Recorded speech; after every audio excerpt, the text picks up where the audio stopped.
Well, definitely the most important thing is to maintain a journal. Many of us don't maintain a journal. We feel that recording the day-to-day incidences or happenings of our life is not that important, but take it from me in writing that these things really, when you see or reread them after a long term, you will really be surprised with what all has happened in your life and what all you've learned in life. Maintaining a journal is not just about the fact that it helps you become a great thinker and a writer. Many of you might think that I'm not a great thinker and a writer, so why should I maintain a journal or something like that? But let me tell you, it just really helps you a lot to make your life a lot more organized, because it helps you balance out your thoughts. It helps you see with your eyes what you are thinking, because you end up penning everything down in the diary. This is also a very, very efficacious way, an effective way of improving yourself as an individual, because then you can really read with your eyes where you're going wrong and what you need to do in order to improve yourself. So it's a wonderful way of organizing your life and bringing it back to the right track. So yes, I have been doing it for a very, very long time, and this is something which is innate in me now. It has become a habit, so I really don't intend leaving it at all.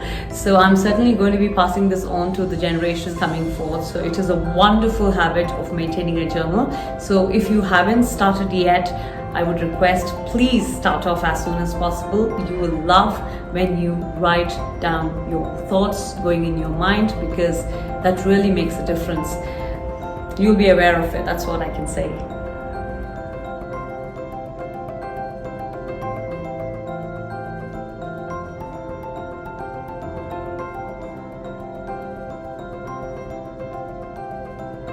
Oh, that's a very, very important point. Take more risks. Now, risks, many of you would just say that it could be just in business. No, not like that. Risks is associated with our general life as well. Like, I can give you a wonderful example that happened in my life. I never ever, and I mean never ever, thought of a doctorate journey in business economics, but I eventually did it. But let me tell you that when I finished my master's, I worked for a while in the corporate world. Then I gave my GRE because I had plans in my mind that I wanted to go abroad and catch up with my higher studies there.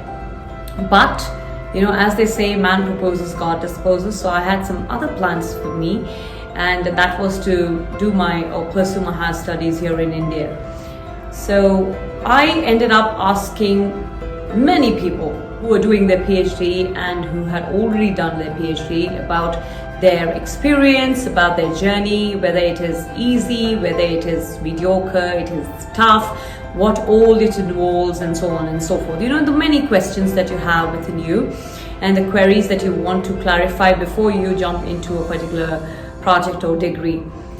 So that's what happened with me. I ended up asking a lot of people, and many of them told me, don't do a PhD, it's very scary, it's got a lot of mathematical portion, statistical portion that is good enough to intimidate you. So for me, I was simply there listening to all the suggestions and recommendations that were coming in, because it is important in life to talk to people, to get to know about the different suggestions and recommendations or the opinions they hold.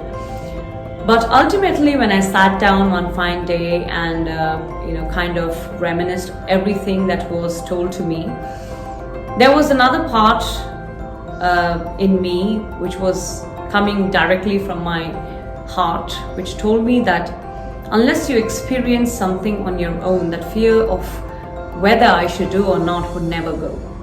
For instance, if somebody has a fear of cockroaches, unless you hold a cockroach, unless you touch a cockroach, you would never know, and that fear would never go.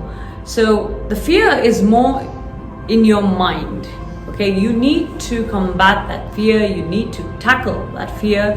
Only that is possible if you jump into it, if you try it, welcome it with open arms. So that is something which is very important, and a lot of people don't try and regret it later, that why didn't I give it a shot? I should have at least given it a shot, because then I wouldn't have been placed in a situation wherein I get disappointed or I regret that why I didn't do it.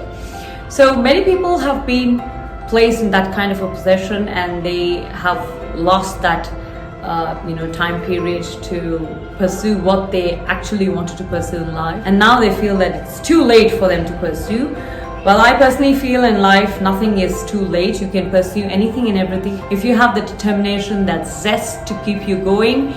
Anything is possible at any age. Even if you are 100 or 150, really doesn't matter. You can still achieve it. So that is what I believe in. Risks should be taken because, again, it is a form of learning.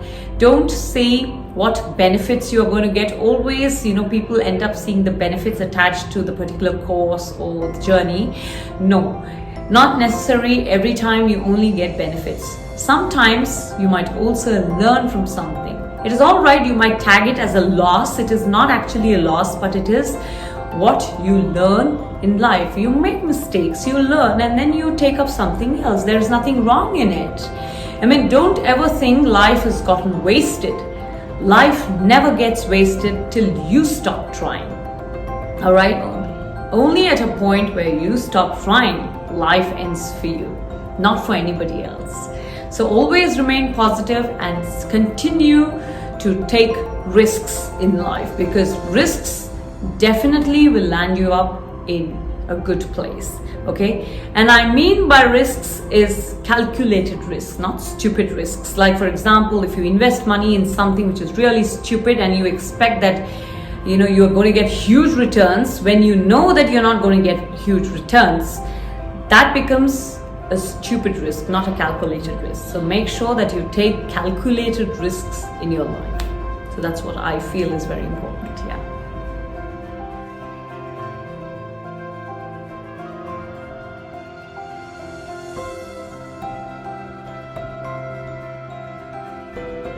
Well, the other great point that I learned in life was never try to emulate somebody. You are you are an original piece, and there can be no other person like you. So you need to make sure that you are an epitome for the world. So you need to work on yourself rather than copying somebody else. Try to create that originality, what you have in you, what you are blessed with. Try to magnify that, try to showcase that, because that is very important. And try to learn as much as possible and create such an individual of you that people follow you, start following you. It is very important. Don't try to always follow somebody else, because they have already achieved what they wanted to and they are good enough in this space.